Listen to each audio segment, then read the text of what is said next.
जय हिंद दोस्तों, स्वागत है आप सभी का study with M SPP channel पर। दोस्तों ये मॉडर्न हिस्ट्री जो कि मैंने सीरीज शुरू की थी वन लाइनर के माध्यम से, ठीक है। वन लाइनर के माध्यम से ये सीरीज पूरे जो मॉडर्न हिस्ट्री है वो कवर कर रहे हैं। तो इसके पहले 10 वीडियोस अपलोडेड हैं, उसको जरूर देख लीजिए। बहुत महत्वपूर्ण महत्वपूर्ण, क्योंकि ये प्रीवियस ईयर वाले ही क्वेश्चंस हैं। ये किसी भी जो स्टेट पीएससी के, चाहे वो यूपी, इवन की यूपीएससी में भी आए हुए क्वेश्चंस हैं ये। बेसिकली ये जो घटना चक्र है उसी का जो ये पार्ट है, ठीक है। जो पॉइंटर, ठीक है, घटना चक्र पॉइंटर का ही ये उसी की पीडीएफ है, ठीक है। तो उसको उसी को मैं कवर करा रहा हूँ। देखिए, जो एक बार क्या होता है, एक बार अगर आप सुन लीजिए, उसको दिमाग में बिठा लीजिए। आप इसको सुनते कुछ भी काम मतलब करते रहिए। अगर आप मान लीजिए लेटे हुए हैं, बैठे हुए हैं, बस आप इसको एक बार सुनते जाइए अपने कानों से। ये चीज़ जो मैं बताने जा रहा हूँ उसको आप अपने कानों से अगर गुजारते जाएंगे तो निश्चित तौर पर आपको बहुत ही मतलब फ़ायदा होगा इस चीज़ को, ठीक है। और प्रीवियस ईयर के क्वेश्चंस, जैसा कि मैं पहले भी बता चुका हूँ, कि इसको हल्के में मत लीजिएगा। ये यूपी पीएससी एग्ज़ाम के लिए बेसिकली आपको बहुत जो है सहायता करेंगे, ठीक है। आप 30 से 40% जो है आप मान के चलिए कि यूपी पीसीएस जो है प्रीवियस ईयर क्वेश्चन उठा के सीधे ही दे देता है। तो ये वन लाइनर के माध्यम से बता रहा हूँ मैं। अभी ये वीडियो रोलेट एक्ट से शुरू करके आगे देखते हैं। 15 मिनट 20 मिनट जो भी होगा उसको कवर करने की कोशिश करेंगे, ठीक है। फटाफट इसको बताते जाएंगे। आप इसको 1 से 2 बार देखिए, वीडियो को लाइक कीजिए, शेयर कीजिएगा। चैनल पर नए हैं तो सब्सक्राइब कर लीजिएगा, ठीक है। देखिए, पूरा मैंने जो गांधी जी के 3 जन आंदोलन के वीडियो बनाए हैं, ठीक है, वो 30 से 40 मिनट के अवधि में है वो, उनको जरूर देख लीजिएगा। देखिए, जैसे असहयोग आंदोलन जब मैंने बनाया था वीडियो, तो उसके 2 साल पहले से लेकर के और लगभग 1-2 साल बाद तक जो भी घटनाएं हुई हैं, क्रमवार मैंने डिस्कस किया है। उसको देख लीजिए, बहुत महत्वपूर्ण है। मैंने फैक्ट वाइज पूरे डिस्कस किए हैं, इवन कि मतलब मेंस के लेवल तक का मैंने उसमें डिस्कस किया हुआ है। अगर आप उसको देख लेंगे तो आपके मेंस के जो क्वेश्चंस हैं वो भी आप सॉल्व कर सकते हो, तो उसको जरूर देखिए, ठीक है। चलिए, देखिए, रॉलेट एक्ट और जलियांवाला बाग शुरू करते हैं यहाँ से। इसके पीछे का जो भी है, अगर आप वो वीडियो देख लेंगे तो सारी कहानी आपको समझ में आ जाएगी, ठीक है, कि क्यों हुआ था ये।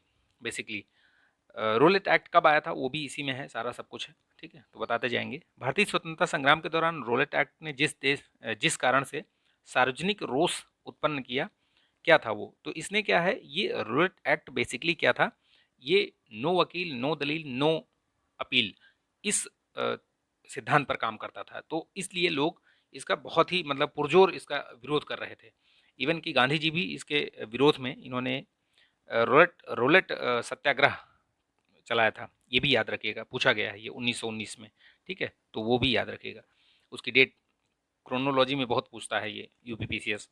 रोलेट एक्ट लाने का प्रयोजन क्या था, तो ये देख लीजिए। लोगों को बिना मुकदमा चलाए जेल में डालने के लिए, ये जेल भेजने के लिए आया था, तो इसलिए इसका विरोध हो रहा था। रोलेट एक्ट लाने का प्रयोजन क्या था, वही राष्ट्रीय और क्रांतिकारी जो गतिविधियां बढ़ रही थी उनको बेसिकली रोकने के लिए, ठीक है। कब लागू हुआ था ये पूछा गया, तो 1919 में, याद रखिएगा। इसका लक्ष्य क्या था, तो वही बिना मुकदमा चलाए बंदी बनाना और मुकदमे की सुनवाई मतलब नहीं करना, ठीक है, संक्षिप्त प्रक्रिया द्वारा मतलब ठूस देना जेल में। रूलेट सत्याग्रह के संदर्भ में सही कथन, रूलेट अधिनियम, सेडिसन कमेटी की सिफारिश, ये याद रखिएगा, बहुत महत्वपूर्ण है, प्रश्न पूछा भी गया है और पूछा भी जा सकता है। तो सेडिसन कमेटी का नाम याद रखिएगा, उसी पर आधारित था ये। रूलेट सत्याग्रह में गांधी जी ने होम रूल लीग का उपयोग करने का प्रयास किया था, ठीक है, तो ये भी सही है।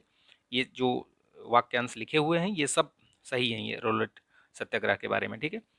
जब ये पारित हुआ था ये एक्ट, तो उस समय कौन था वायसराय, नाम याद रखिएगा, पूछा जाता है, जेम्स फोर्ड थे उस समय, ठीक है। ये रोलेट एक्ट का भारतीय कांग्रेस ने विरोध किया, क्योंकि इसका लक्ष्य था व्यक्तिगत स्वतंत्रता को सीमित करना, बिल्कुल, ठीक है, व्यक्तिगत स्वतंत्रता को सीमित करना, ठीक है। तो वो चीज़ इसीलिए उसका पुरजोर विरोध किया जा रहा था, ठीक है। जलियांवाला बाग नरसंहार गांधीवादी सत्याग्रह से संबंधित था, तो वही रोलेट सत्याग्रह था, ठीक है। याद रखिएगा उस चीज़ को, ठीक है। ये सारा, ये जो सारी घटनाएं हैं ना, रोलेट सत्याग्रह, ये सब जो भी है, खिलाफत आंदोलन, ठीक है, ये सब मैंने कवर किया है। आप वो वीडियो देख लीजिएगा, मैं उसको लिंक में दे दूंगा, ठीक है, उसकी लिंक दे दूंगा। आई पे क्लिक कीजिएगा, ऊपर दिख रहा है आई ना, उस पर क्लिक कीजिएगा तो आपको वो मिल जाएगा, उसमें तीनों का लिंक दे दूंगा मैं, ठीक है। अखिल भारतीय राजनीति में गांधी जी का पहला साहसिक कदम क्या था, तो यही था वो रोलेट सत्याग्रह, ठीक है। रोलेट सत्याग्रह के विरोध में लगान न देने का, आंदोलन चलाने का सुझाव किसने दिया था, तो ये भी याद रखिएगा, स्वामी श्रद्धानंद ने दिया था, ठीक है। इस चीज़ को भी ध्यान रखिएगा कि किसने दिया था, स्वामी श्रद्धानंद ने। The anarchical of and revolutionary crime act, इसका जो नाम था वो था यही वाला था जो रूलेट एक्ट के नाम से बोला जाता था, उसका नाम ये था। ठीक है, तो याद रखिएगा इस नाम को। वह महत्वपूर्ण घटना जो जलियांवाला बाग नरसंहार के तुरंत पूर्व घटी थी, यानी कि उसके पहले क्या घटी थी, तो भाई वही रूलेट एक्ट का जो सत्याग्रह चल रहा था उसके विरोध में जो आंदोलन चल रहा था, वही घटना घटी थी उस समय। तो वो चीज़ याद रखिएगा आप। जलियांवाला बाग हत्याकांड कब हुआ था, डेट याद रखिएगा, बहुत पूछा जाता है ये। 13 अप्रैल 1919 को जलियांवाला बाग कत्लेआम हुआ था, अमृतसर में हुआ था। ठीक, याद रखिएगा। बैसाखी का दिन था, लोग इकट्ठा हुए थे। उसका कारण वगैरह आप देख लीजिएगा, मैं इसीलिए बार बार बोल रहा हूँ कि उस वीडियो को देखिएगा आप।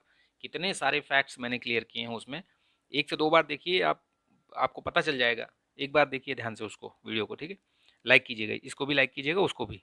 चलिए, काफ़ी संख्या में लोग अमृतसर में के जलियांवाला बाग में 13 अप्रैल 1919 को क्यों एकत्र हुए थे, तो डॉक्टर सैफुद्दीन किचलू और डॉक्टर सतपाल की गिरफ्तारी के खिलाफ में, उसके विरोध में। ठीक है, उनको पकड़ के जेल में डाल दिया गया था, इसलिए लोग वहाँ पे इकट्ठा हुए थे। 30 मई 1919 को अपना पहला अलंकरण जो ऑनर है भारत सरकार को लौटाने वाले व्यक्ति थे कौन से, तो रविन्द्रनाथ टैगोर थे। क्यों किया था इन्होंने वापस, यही जलियांवाला बाग हत्याकांड के विरोध में। ठीक है, देखिए यहाँ पे नाइटहुड की उपाधि उन्होंने अपनी वापस कर दी थी। जलियांवाला बाग हत्याकांड के विरोध में वायसराय की कार्यकारिणी से जो परिषद थी उनकी, उससे उसकी सदस्यता से किसने इस्तीफा दिया था, तो शंकरन नायर ने दिया था। पूछा गया प्रश्न है, तो आगे भी पूछा जा सकता है, तो याद रखिएगा शंकरन नायर। जलियांवाला बाग नरसंहार, डॉक्टर सतपाल का बंदी बनाया जाना तथा वर्ष 1919 का अमृतसर कांग्रेस का अधिवेशन, घटनाओं का सही क्रम क्या है, तो देखिए पहले, सबसे पहले इनको बंदी बनाया गया। ठीक है, फिर जलियांवाला बाग नरसंहार हुआ, उसके बाद 1919 का अमृतसर का जो कांग्रेस का अधिवेशन है वो हुआ। तो इनका ये क्रम याद रखिएगा। ठीक है, हंटर आयोग की नियुक्ति की गई थी इसी के लिए। जो जलियांवाला बाग हुआ था हत्याकांड, उस पर बिठाई गई थी एक कमेटी ब्रिटिशर्स द्वारा, लेकिन उस कमेटी का कोई मतलब खास वो नहीं था। ढाक के तीन पात, मतलब वो वही बता दिया कि हाँ इनका इरादा ये था, नेक था, लेकिन जो तरीका अपनाया गया वो गलत था। मतलब उनको क्लीन चिट दे दी गई थी। ठीक है, जनरल डायर को। ठीक है, तो वो याद रखिएगा। कांग्रेस ने भी एक कमेटी बिठाई थी अपनी, तो वो भी ध्यान रखिएगा। तो उस समय किसकी अध्यक्षता में थी, वो मदन मोहन मालवीय की अध्यक्षता में थी, वो भी याद रखिएगा। ठीक, जनरल डायर का नाम किससे जुड़ा हुआ है, तो जलियांवाला बाग हत्याकांड से। जलियांवाला बाग हत्याकांड के लिए जिम्मेदार वही ओडायर। ठीक है, उसको मारा किसने था, ऊधम सिंह। इस पर एक मूवी भी बनी है ऊधम सिंह, देखिएगा, बहुत अच्छी मूवी है। इस तरीके की मूवी को देखनी चाहिए। जो अदर मूवीज़ होती हैं बहुत ज़्यादा, जो मतलब कॉमेडी और ये सब, उनको उनको देखने के बजाय कुछ ऐसी मूवी देखिए जिससे आपको कुछ मतलब सीख मिले, कुछ हिस्ट्री के बारे में पता चले, या कुछ किसी की, जैसे आप बायोग्राफी देखिए, बायोग्राफी देखिए, उन सब मूवीज़ को देखिए, तो उससे मतलब अच्छा होता है, मतलब माइंड आपका फ्रेश होता है, थोड़ा मोटिवेशन मिलता है। ठीक है, और आलतू फालतू मूवीज़ देख के जो है अपना समय मत खराब किया करिए। ठीक है, चलिए, एनी हाउ, ये पर्सनल लिबर्टी है, तो कुछ भी कर सकते हैं लोग। जो भी है आप अपना करिए, देखिए। बस आप वीडियो को लाइक कीजिएगा और शेयर कर दीजिएगा। चैनल पर नए हैं तो सब्सक्राइब भी कर लीजिएगा। चलिए, ठीक है। वर्ष 1919 में जघन्य जलियांवाला बाग हत्याकांड के समय, उस समय कौन था वायसराय, तो वो वायसराय जेम्स फोर्ड ही थे उस समय। ठीक है, ये याद रखिएगा। नरसंहार पर जांच समिति बनाई गई थी, उस रिपोर्ट का लिखने का कार्य किसने किया था, तो महात्मा गांधी जी ने किया था। ये वह घटना जिसने मॉन्टेग्यू ने निवारक हत्या के नाम से विशेषीकृत किया था, तो यही था वो, इसको निवारक हत्या कहा था। बताइए, निवारक हत्या थी ये। वह एक्ट जिसके कारण सार्वजनिक रोष की लहर उभरी, फलस्वरूप जलियांवाला बाग में ब्रिटिश जन नरसंहार हुआ, तो वही रोलेट एक्ट मैंने बताया था कि उसी के अगेंस्ट में पूरे भारत में इसका विरोध हो रहा था, वहाँ भी विरोध हुआ और इस तरीके की घटना घट गई। ठीक है, तो नेक्स्ट जो है टॉपिक वो है खिलाफत आंदोलन। देखिए क्यों शुरू हुआ, कैसे शुरू हुआ, उसके बारे में जो है प्रश्न के माध्यम से इसको हम कवर करते हैं। खिलाफत आंदोलन का प्रारंभ हुआ था, किसने किया था, तो शौकत अली और मोहम्मद अली, अली बंधु करके आता है, तो याद रखिएगा। अली बंधु अगर लिखा हो तो भी सही है, कहीं भी लिखा हो तो ये भी याद रखिएगा, अली बंधु। खिलाफत आंदोलन के प्रमुख नेताओं में से थे, कौन कौन सा था उसमें, ये मौलाना मोहम्मद अली, शौकत अली, यही थे। ठीक है, और भी थे, मतलब कई सारे नेता, जैसे ऑप्शन के हिसाब से उसमें दिया है, तो इसमें सीधे ऑप्शन नहीं दिया है, सीधे वन लाइनर में बता दिया है। खिलाफत आंदोलन के मुख्य उद्देश्य थे भारत के मुसलमानों में ब्रिटिश विरोधी भावना उत्पन्न करना, ऑटोमन साम्राज्य की रक्षा करना और खिलाफत का रक्षण करना।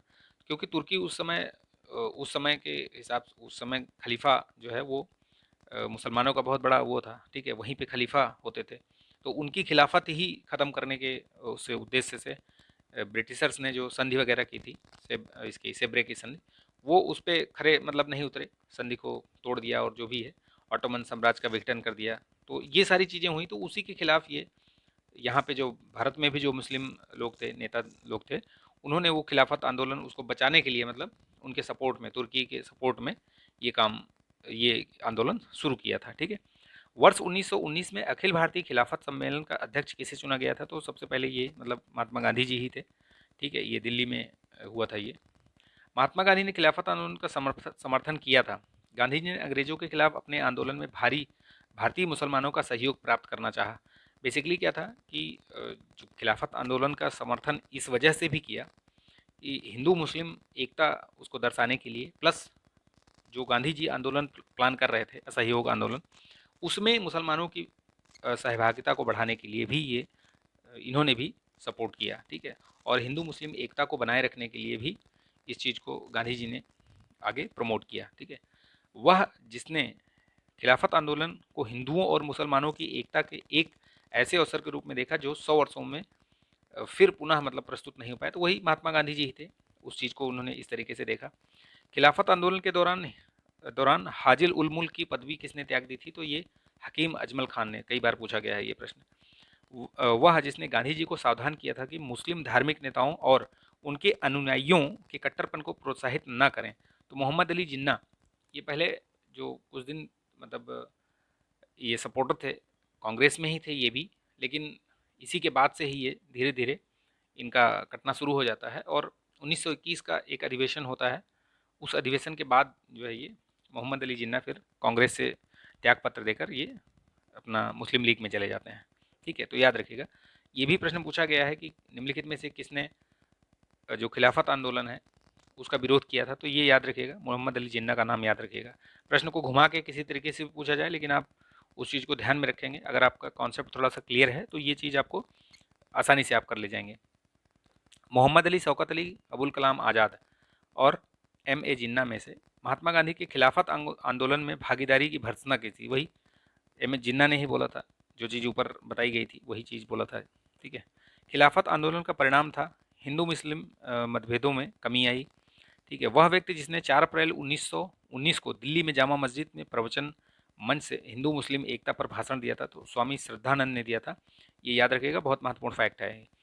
कांग्रेस के खिलाफत आंदोलन का समर्थन किया मुख्यतः, तो खिलाफत वही खलीफा की पुनः स्थापना, जो खिलाफत थी वहाँ पे उसको उसकी पुनर्स्थापना करना, मुसलमानों की सहानुभूति प्राप्त करने के लिए, तो ये सब उसके प्रमुख उद्देश्य थे। कांग्रेस ने जो खिलाफत आंदोलन का समर्थन इसीलिए किया था। जवाहरलाल नेहरू, मदन मोहन मालवीय, मोहम्मद अली जिन्ना, स्वामी श्रद्धानंद में से खिलाफत आंदोलन का समर्थन किसने नहीं किया था? तो मदन मोहन मालवीय ने नहीं किया था, याद रखिएगा। 1920 की खिलाफत कमेटी की सभा जिसने गांधी जी को असहयोग आंदोलन के नेतृत्व को संभालने का अनुरोध किया था, तो वो इलाहाबाद में हुआ था। ठीक है, याद रखिएगा। इस मिसाल में हम मुसलमानों को हिंदुओं से भिड़ा नहीं पाए। एचिंसन के इस कथन किस घटना के बारे में कहा गया था? तो खिलाफत आंदोलन और असहयोग आंदोलन, क्योंकि ये पैरेलली चल रहे थे दोनों। ठीक है, आप सोचिए कि 1919 में ये शुरू हुआ और 1920 से गांधी जी ने असहयोग आंदोलन शुरू कर दिया, तो ये दोनों एक साथ ही चल रहे थे। ठीक है, याद रखिएगा इस चीज़ को। वर्ष 1921 में मोपला आंदोलन हुई थी, तो वो शाखा ये खिलाफत आंदोलन की ही थी।